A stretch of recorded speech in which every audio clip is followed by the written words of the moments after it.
रेत चुरा रहे टिप्पर पर पुलिस ने कार्रवाई कर कुल 12,08,000 रुपए का माल जब्त किया। कार्रवाई साकोली पुलिस ने लाखांदूर फाटे पर 21 मार्च को पेट्रोलिंग के दौरान की।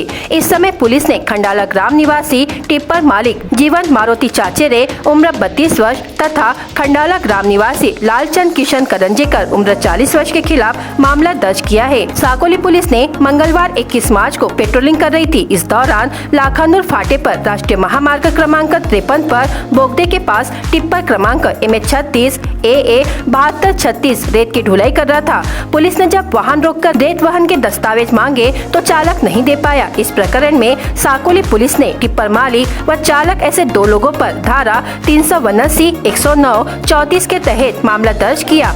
मामले की जाँच पुलिस उप निरीक्षक धनराज से